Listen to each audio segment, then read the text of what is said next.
Hey folks, this is going to be a pretty interesting video. I think I can promise you I got a few interesting things and something here that happened just now that's not too good, an accident. And I'll explain as I go along. I already made this video once before. I wasn't satisfied with it, so I decided to do it over again, which I'm doing now. This is my second pass at it. And let me start out by telling you this is going to be assorted vinyl finds. Records I found this morning at my flea market, which is there every Sunday morning, and nothing like going there on a nice summer's day, the sun out. Hopefully the sun doesn't damage the records. But oh man, I made a mistake here, folks. I ruined the record. Let me explain.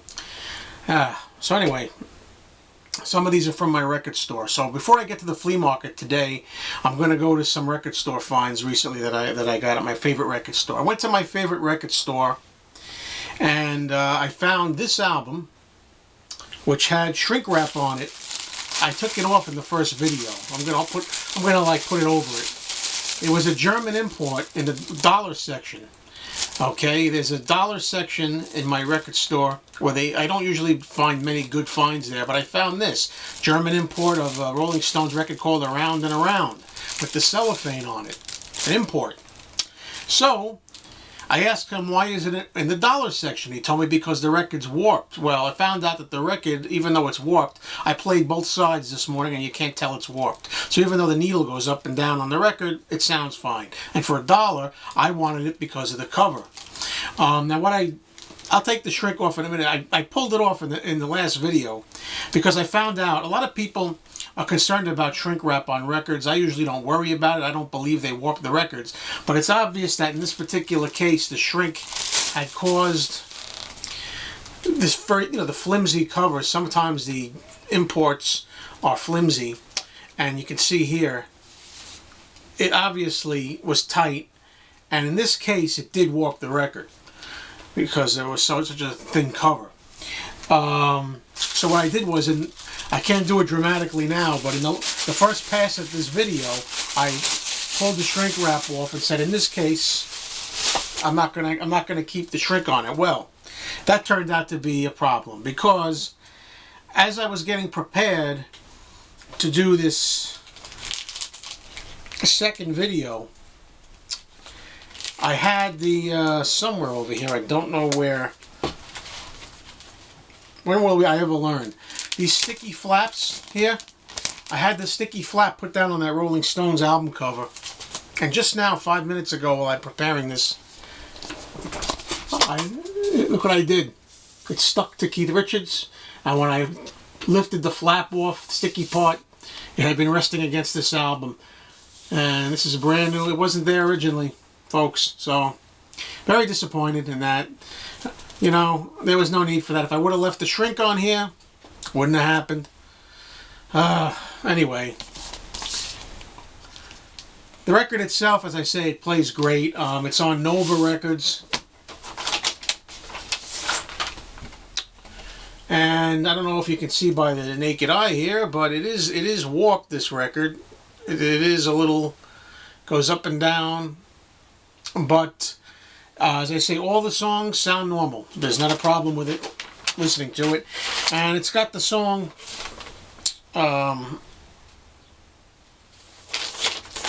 Want to Be Your Man on here. I had yet to find I Want to Be Your Man on a Rolling Stones album. I wanted to get the import rolled gold, very best of the Rolling Stones. I mean, I bought this just for the cover, and it's a damn shame. Look at that. If you have those resealable clear flaps, be careful not to leave them open with the sticky stuff on another album cover. Alright, let's get over that. Alright, so also recently in my record store, I got a hold of this record, which I talked about and reviewed in my recent First Time Spins post. This is Blood, Sweat and Tears, Johnny Cash. If you want to know what I thought of the album, you could watch my video that I just did. There's a plug for that. This is in great shape. What I liked about it was, and I got to make sure when I put this down I don't put it on the Rolling Stones album again. Inside here, the Columbia record, this was sealed. It was never open. I had to open it up, and it gives you a Columbia record original, pristine, never opened before. So that's really pretty cool. That was a great find. Now, also in my favorite record store, this is an album I have already. It's a soundtrack album to the science fiction film Westworld. My favorite movie, I say a lot of times. One of my all-time favorites, anyway. And I already had a copy of this for many years, but mine has the price reduction, like, cutout bin thing in here. So here's one without a cutout. I basically bought this because it's a clean cover. And the record I have in the other one is brand new. I bought the album brand new, actually. The other one was sealed, but it had that cutout in it. So the record is mint in the other one. This one's not bad either, but I bought it for the cover. Also, in my favorite record store, they have something going where the owner likes me as a regular customer enough that he says anytime you come in, you can get a free 45 or a free 78. So I went over to the 45 section and I found this, which was an unusual piece. What it is one of those cardboard cutouts from the back of a cereal box. You used to take a pair of scissors and cut out the back of the box, and there's a record on it. And this is the Jackson 5. They had 2 Jackson 5 records there from the cereal box and 1 Bobby Sherman from the cereal box. I decided to take the Jackson 5. And I didn't realize there are 5 songs listed here. And I thought originally that there were 5 tracks on this record. And then what I realized was, no, there's 5 in the series. You got to try to collect them all. First, number 1 is ABC. Number 2 is I Want You Back. Number 3 is I'll Bet You. Number 4 is Darling Dear. And number 5 is Maybe Tomorrow.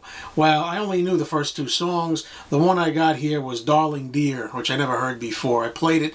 I played this not on my regular, professional turntable. I played it on my little portable Caliphone phonograph. And it plays great. It sounds like a record, a real record, But I'm going to go back and I'm going to pick up the one. I called the guy at the store and asked him to hold it for me. He told me that the other Jackson 5 had a code number 1 on it. And code number 1 is ABC. And I'd like to have an ABC 45 of this. But I say 45. This actually plays at 33 1/3, by the way. Alright, so that's it for the record store finds. I'm still smarting about that Rolling Stones cover. It really pisses me off. But gotta be careful. How else you gonna learn by ruining a nice rare cover? Alright, anyway, when I walked into the flea market, like I was saying at the beginning, beautiful sunny day. Nice day to go browsing for records. It's a big flea market these days, and as soon as I got there was a guy who looked a lot like Rick James, and he was selling records in a box, and I went through the whole thing. I found one record, and I think this makes up for that Rolling Stones thing. This is what I call a grail. This is something I never saw in the wild before, and bear with me and take a look at what happens with this record. It's an unusual record, whether you like it or not, or what it is. It's the record, the Andromeda Strain movie soundtrack, 1971, but look at the back. It's got this interesting packaging, which opens up sort of like an artichoke. It's a hexagon record. Inside, you got pictures from the film, and there it is. There's the record. Don't want to hurt this record too much. This wasn't in the greatest condition, but I did some research on this and found out this is ultra rare, this record. It opens up like that to reveal, as I say, pictures from the movie, but then when you take the record out, it's in this hexagon sleeve, and there's a warning label on here. The warning reads, "Warning, due to the unusual shape of this record, only use manual control on the record player or needle damage will result."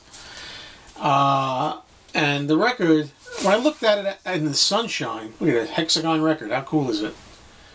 When I looked at it out in the sunshine, it looked like it was full of scratches and stuff. I already cleaned it up a little bit and played it on my phonograph, the portable phonograph, not my main turntable, and it sounds pretty good. Now, this record, what's really interesting about it is, it's not a music soundtrack.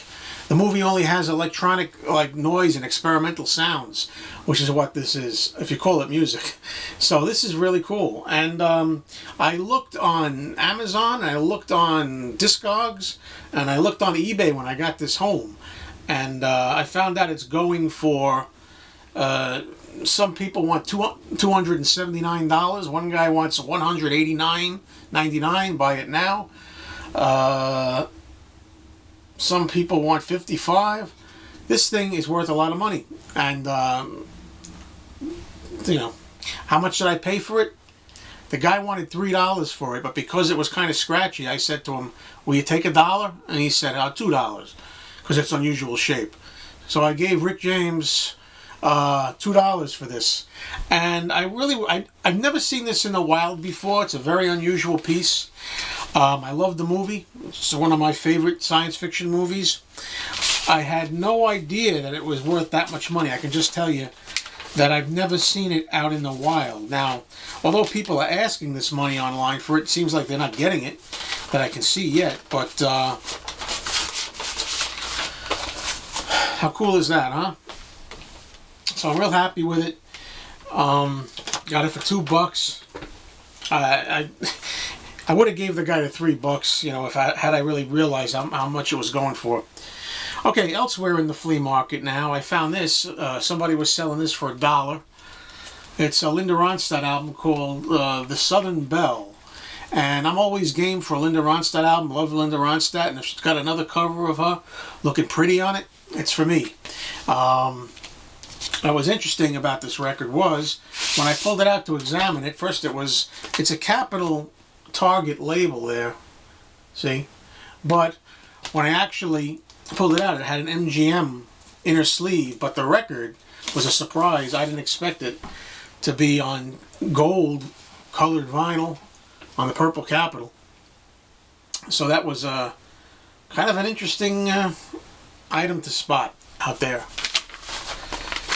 And that was a good surprise for $1. Then I saw the guys I sometimes show you at the flea market. They get a lot of records. They always replenish their records, and they get a lot of Elvis, and they get a lot of other people. So I have 4 albums here that I got for $12 total. So these were $3 each. And I'm going to start with 2 of them are Elvis, and the other 2 are not Elvis. First one here is the Elvis Nbc Tv Special. I don't believe I had this album yet. I waited for just the right copy, and this one's in shrink. So I got a nice copy of it, $3. And I don't know if it's original or not, because the record itself, it's on black RCA, that kind of, I don't know if this is a later pressing. I don't know, but I'll look it up if somebody can tell me. Now, also, one other Elvis album. This is an album I have a lot of times. It's Elvis's Golden Records, one of my favorite hits albums. And the reason I bought it, only $3, and also it's in beautiful shape. When I see a cover, even though I've got it already, I've got this album.